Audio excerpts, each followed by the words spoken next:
Welcome to Fashion Reverie Talks. I am Tiana Ibrahimovic. And I am Cicely Daniels. Fashion Reverie takes you from the front lines of fashion to the front row.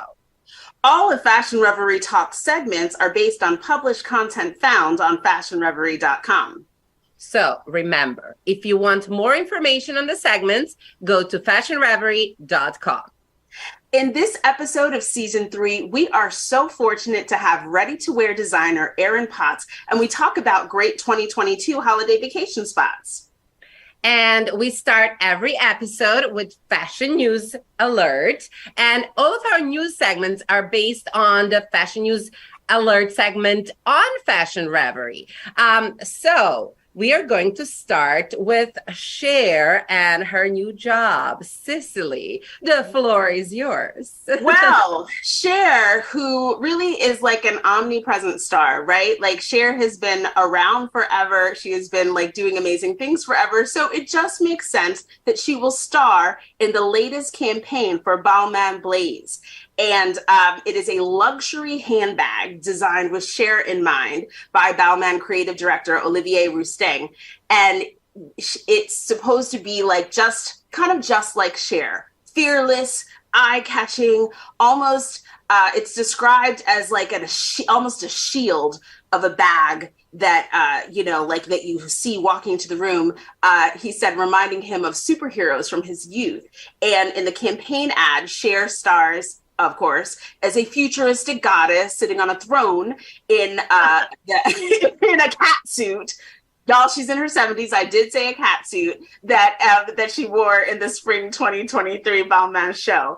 And she says in her own words, all of us invent ourselves. Some of us just have more imagination than others. I mean, come on, Cher. What you think, girl? I love the way you described it. It's like a shield. I almost like want that bag, especially seeing how well she's doing, no matter at what like season or let's put it decade of her life. Exactly. An inspiration, right? Yeah, and I know this show is about fashion, but obviously there are some news in her love life as well that are sort of going around that are interesting. But I'm gonna let our viewers do their research on their own. So hey, I love it. I think whatever Cher does, especially the way she showed up at the red carpet at the CFDA Awards, she just looks stunning. Beautiful. She's always stunning, and she just she has that presence and I think draws people to her, and she has her own. I love that she says she has more imagination than others. Like you kind of feel that like with everything she does. So for sure. Well, we have another great news for pop music and style icons. So another icon is in our Fashion News Alert. Lenny Kravitz was awarded the Fashion Icon of the Year award at the 2022 CFDA Awards. He is long recognized for his in-your-face, sexy man fashion. And since his rise to fame in the 80s, he found a way to combine that rocker vibe with his African-American roots.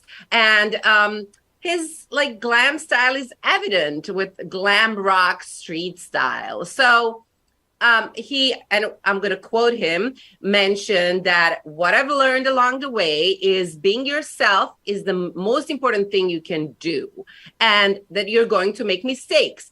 I certainly have had my fair share of fashion fails, but that's part of evolving. Have you love that. I mean, again, like he has such a sense of himself. You always kind of feel like when you see Lenny Kravitz, he's not like putting on an outfit for someone else. That's what he chose to wear that day. He's feeling himself. And I think because of that, I think people respond to that. And I mean, he's easy on the eyes, if you have eyes. Right? Yes. One more thing that's fun and celebratory is going to be happening at FIT, the Fashion Institute of Technology, which is going to be having a 50th anniversary exhibit of hip hop. It's hard to believe because hip hop has always been like the young people's music and, kind of disrupting the scene. But hip hop is Maybe 50. not so young anymore. I know, right? 50 years old. So, like, hip hop began in the Bronx in 1973 and was really an amalgam of music and fashion and dance. And of course, the written word being in music. And it's going to be an exciting exhibit, which is going to feature designs by a lot of top hip hop fashion designers, including 5001 Flavors, April Walker, Fubu, Rocawear, Ruwear, a whole bunch, Sean John, Louis Vuitton, like so many. And I think that it'll be a wonderful exhibit. It has really been, for our generation, the most influential genre of music. And FIT creative director and chief curator says she wants to recognize the profound impact of hip hop on the world of fashion, and also amplifying the cultural expressions of the African and Hispanic cultural diasporas. So I think it sounds like a really, really great exhibit and not hard to get to. So I think we will go. I'll probably take my daughter. Yeah, I mean, I would be interested to see how they show like the progress and the evolvement. Yeah, from, like Fubu to Louis Vuitton. So yeah, right. That's a whole world. But hip hop stars are also like musical stars are still at the centerpiece of fashion. If you think of like Cardi B and Lil Nas X, like you know what I mean. So I think I do think that it has an important place, and it starts on February 8th. So that's the launch. So people can look out for that. And I think that's the end of our fashion news. So if you want more information, you know where to go, fashionreverie.com. Well, viewers, today we have a special guest, Aaron Potts. He's a fashion designer based in New York City. He's been designing for over 20 years, and he's had his own fashion brand for the past 4 years. Aaron, welcome to Fashion Reverie Talks. Hello, thanks for having me. I'm so glad to be here. It's an honor. Oh, I am so excited to hear about your background and about your career. So why don't we start with you briefly telling us about your journey to where you are now and your journey to fashion. Okay, great. It started, I was a little churchy, nerdy, chubby kid in Detroit, Michigan. And I think, a lot of people in fashion, Black folks, our first introduction to fashion a lot of times was church. So that really was very true for myself. That was really where I first had really seen what I consider the peacocks, and I was a kid that always loved glamour and beauty pageants and all of that stuff. And I happened upon a fashion class in high school. So I was actually able to take my love of all of those sort of glamorous things and actually put it to a real career. And that was where I learned about FIT and Parsons and all of those things. And I ended up going to Parsons and graduating and interning with Donna Karen and Marc Jacobs. And then I went on to have a career on 7th Avenue for many years, working for a lot of different brands, a lot of, American classic brands. So that's been my path in a nutshell. Brands? Yeah, I've designed for Anne Klein and Ellen Tracy, Badgley Mischka. I lived for a while in Germany. I designed for Escada. St. John. I've worked for a lot of brands, and Victoria's Secret was one of them. And that all of that background and experience sort of prepared me to start my own brand. So you are one of the current innovative fashion designers that's expanding where the fashion industry is going next. So where are you projecting that fashion is heading? For me, I can only sort of project what I want to do in fashion and what the rest of everyone else does. I hope everyone has their own path. But for me, where I really see is really almost making it a little bit more tribal in terms of by that, what I mean is, you know, with fast fashion, we've had this sort of like over democratization of fashion. And there's just, it's a lot of stuff everywhere. It's a lot of stuff all the time. And for me, I really want to focus in on a smaller group of people that really are about creativity, embracing diversity, really having a real true sense of self-expression, making clothes that are practical, that work for their everyday lives, while still having what I call these like everyday editorial moments. You know, you want to feel like you just walked off the runway, but it has to be in a way that's practical for your life. So for me, that's where I want to focus. I want to focus on speaking to that group of people and not trying to be everything to everybody. So, how would you describe the fashion DNA of your fashion brand, A-Pots? I also saw our friend Coco Mitchell in that editorial photo there. Yes.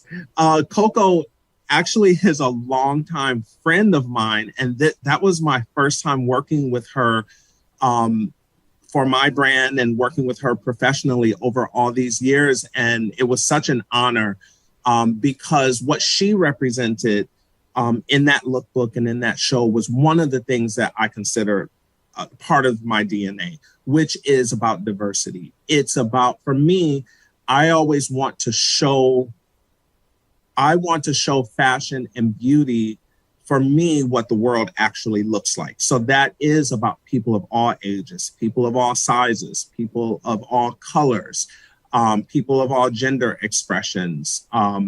And I think that's at the core of what I do. And the other thing that's really important for me, two things. One is that I always lead with creativity. That is probably the most important thing for me, that I don't let my work be driven solely by business or solely by likes on Instagram or that sort of thing. It really has to be authentic creativity. And then authentic people will then be drawn to it. And the other thing for me is I have this really important sense of what I call sort of the working with my creative community. You know, so over the years, I've worked with so many amazing people, models and pattern makers and print designers and all of these people. And a lot of times when you work in traditional fashion houses, you're very, very limited with your creative expression. So for me, I wanted to create a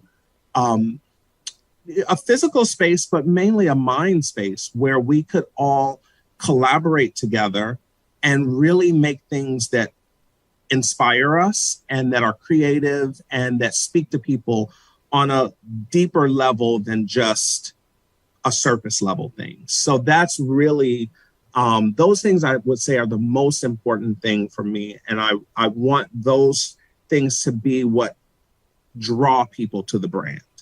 And then, you know, and hopefully we can pay some bills while we're doing it.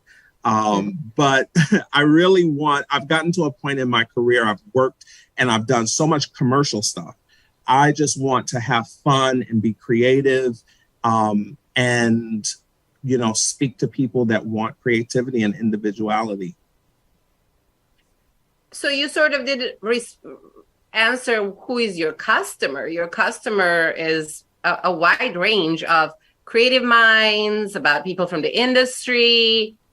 Did I miss anything? What I found is it really is the customer a lot of times has a connection to a creative industry. So models, other designers, graphic designers, DJs, actresses, actors. It's all a lot of musicians.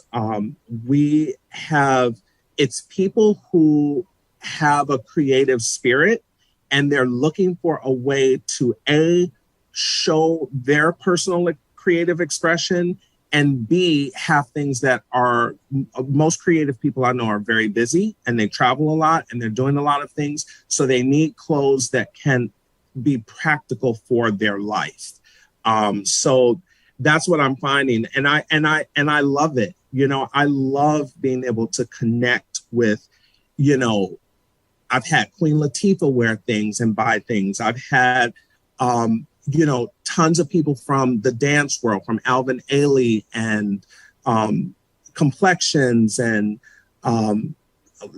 Machine Gun Kelly just wore some things. And so like reaching these people that are the creative spirits, that was my intention. And I'm just so happy that that it's resonating. And what's your perception of masculinity and femininity in your collections? You know, it's interesting because I started my brand as a unisex brand. And what that really about, it was twofold. So the first thing for me was, as a designer, I've actually found that working in a way of like, this is women's wear, this is menswear, and then sort of having this very extreme dichotomy of what makes something masculine, what makes something feminine, it actually limits my creativity. And so much of what I do is about shape and silhouette and texture and color. And those are things that really should transcend gender expression. So, you know, beautiful shape can work on a masculine, quote unquote, body or a feminine body. And it can work on someone who's more femme, or it can work on someone who's more butch. It's really about a beautiful shape that works on multiple body types and gender expressions. And then that person can bring their own spirit, their own flair, their own creativity, add their own accessories, mix it up how they want to really let it showcase who they are as a person. And I don't want to be one of those designers that's sort of dictating to people, you should wear this and you're nothing if you don't have that, and that sort of thing. For me, I look at my collection as giving people tools to explore who they are as people. So, yeah. And I also, as a person from the LGBTQIA+ community, I also look at this thing of designing unisex and all gender as a celebration of that part of who I am, and an embrace and showing all different gender expressions in really high fashion, beautiful ways, very much in the same way that I want to always show Black people and people of color in, you know, really beautiful, expressive, creative ways. And so what would you say it's next for APOTS? So we are, we're going to be shipping wholesale soon, and launching e-com soon. So those are two really big things. And I'm also, while doing that, I'm getting ready for February shows, which is fast approaching. You know, Fashion Week, you blink and it's here. So I'm getting ready for that. So there's a lot of great things on the horizon.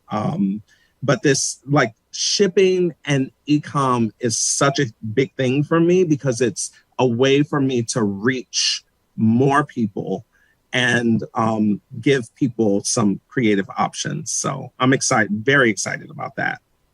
That's great. Congrats on that. And we'll see you in February at the fashion show. Yes. I hope you guys will be there. I'm so excited. Every show for me is like, I use as sort of a step forward to explore new things. So I hope you all are there to see it in person. Hope so too. All right, guys. Thank you so much. Bye. Okay, viewers, well, we are back, and I'm excited to be able to talk to my lovely co-host, Tiana, and she is going to tell us about some of her favorite spots for holiday vacations for 2022. Hi, Tiana. Hi, Cicely. Well, everyone knows I love vacationing. I'm on vacation all the time. even even if I am in New York, where I'm based. So Okay, see? I like that. Well, you mentioned New York, where you're based. Why? Now, you have an extensive and wonderful list that people can find, but why? I know that NYC is on the list. Why? And what do you think is the best things for people to do, or why do you recommend it? how could I not mention New York City? New York City is beautiful during holidays, especially it's not if it's not too cold. But then even if it snows or it's cold, it still brings that, wintry feeling. So, whoever has not been in New York during holidays definitely should put it on their bucket list because you could see these beautiful decorations, so many ice skating rings. One of the most beautiful ones is the one by the Rockefeller Center. Of course, Rockefeller Center is sort of the central point of the whole Christmassy feeling, along with the big Christmas tree and with all the beautifully decorated windows in Bergdorf, Saks Fifth Avenue. So you can take a stroll around. And also, if you want to take a look at Roquettes are actually also close by on Sixth Avenue at the Radio City Music Hall. Yes, So, yes. and besides beautiful decorations and things to see that are sort of always there for every holiday, there are many Christmas markets. So if you want to go shopping, you have many options. And of course, don't stick only to Midtown. Midtown is a must-see if you've never been, but Union Square is beautifully decorated. Other neighborhoods and areas of New York City are great. But one of the most exciting things to see are Dyker Heights Christmas lights. It's like lots of lights displayed to enjoy in a neighborhood in Brooklyn. So because there are these people that decorate their homes, we've seen that in movies. So they go like all the way in decorating their Dyker Heights neighborhood. So That is so true. I took my daughter to go last year, and it was like her eyes were bigger than, I don't know, just I saucers. know. Well, You've because never we're all seen used anything to, like it. yeah, we're all used to like seeing Fifth Avenue and seeing, the big Christmas tree. But then you go to Dyker Heights, it's a totally different feeling. And a lot of New Yorkers still go and check it out themselves. So Yeah, no, absolutely. Well, of course, I love New York, but there are places all over the world that you recommend, and some are new to me. So one is Zagreb, Croatia, which is the capital of Croatia. Tell me why is this on your list? well, Zagreb is actually one of the cutest cities, cutest capitals in Europe. So if you haven't been, that should be on your list regardless to visit. But we're focused on the holidays. So Zagreb has actually been super popular among Europeans in the past few years because it became one of the best European Christmas markets in Europe. It was I believe the Christmas Market Commission. I'm not sure exactly who decides this every year, but their Christmas market was voted one of the best ones in the last 3 years. Was the best Christmas market. So you definitely have to visit and check out all the stands. They serve like hot wine, so it's really fun to hang out and enjoy the holidays and the festivities. In Europe, in Catholic countries, usually they have this like Advent sort of celebration. So it's like 4 weeks before Christmas. It's where they start with the Christmas markets, with celebrations. And so it gets really festive. So as we get closer to Christmas, every Advent weekend is like more exciting. Of course, peak being Christmas. Yes, I love that idea of an extended holiday. You know, it was my birthday this week, Tiana, and I've told everyone I know that we're celebrating for the month. So I also like the idea of celebrating Christmas for several weeks leading up to it. So that Of sounds course. Well, fellow Scorpio, we are known for celebrating our birthday uh, yeah. for at least a month. Yes, yes, at least. Yeah. Okay, so one more place I want you to tell me about that's on the list is Merida in the Yucatan in Mexico. Tell me about why is that on the list? So I actually just visited Merida in Oh, Yucatan. And Merida. I didn't know much about it. I went for the Day of the Dead. They have this beautiful, like huge celebration. It lasts for days, but what's special about Merida and the state of Yucatan is that they have a living, vibrant Mayan community. So, like, there are traditional like rituals that they presented and they were pretty impressive. The city is not far from the beach but also has all these beautiful colonial homes that turned into like hotels and restaurants and coffee shops. So it's something to see, and the weather is nice. So if Yes. where you're coming from is it's getting a little chilly, it's totally nice to um, uh, warm up a little bit. It's great for Yes. shopping. It's great for food, and there's a lot of things to visit around Merida. That sounds lovely. Well, there are even more cities chosen on the list around the world. So I recommend that everyone go to read Tiana's fabulous article on fashionreverie.com. Thank you, Tiana. Thank you, Cicely. Well, viewers, that's it for this episode of Fashion Reverie Talks. We would like to thank our guest, Aaron Potts. And for information on these and other stories, go to fashionreverie.com. Thanks so much for watching. We'll see you guys next time.